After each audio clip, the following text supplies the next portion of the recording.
À Aubervilliers, ils réclament à leur bailleur social un plan de rénovation thermique d'urgence. Des locataires du quartier de la Maladrie ont manifesté en toute fin d'après-midi devant la mairie pour interpeller la nouvelle édile à l'occasion d'un conseil municipal. Ces locataires dénoncent les conditions dans lesquelles ils doivent vivre quotidiennement, des logements qui sont de véritables passoires thermiques, très froid l'hiver, très chaud l'été, au point que les factures d'électricité atteignent des niveaux astronomiques. Sur place, Élise Ferret avec Mathieu Caillot. En apparence, cette cité-jardin ressemble à un paradis vert. En réalité, c'est un enfer. Mal isolés, les immeubles se transforment en étuves l'été et en frigo l'hiver. Comme vous pouvez le constater, c'est pas parfait parce qu'il y a des fissures un peu partout.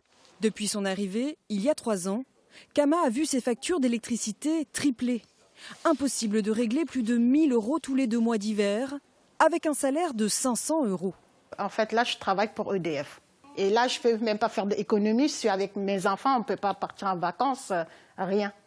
Tout ça part sur cette facture. Parce que là, ça vous fait une facture de 3 mois de loyer.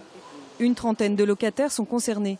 Ces familles réclament une prise en charge par l'office HLM d'au moins 50% des factures d'électricité, des travaux ou des relogements en urgence. On ne vit pas dans ces quartiers, en fait, on survit.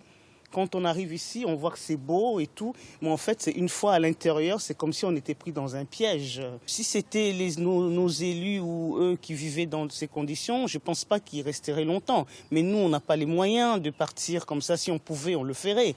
La maire d'Aubervilliers, gestionnaire des lieux, vient tout juste de prendre ses fonctions. L'élu affirme ne pas pouvoir intervenir légalement avant la nomination d'une nouvelle équipe à la tête de l'office HLM.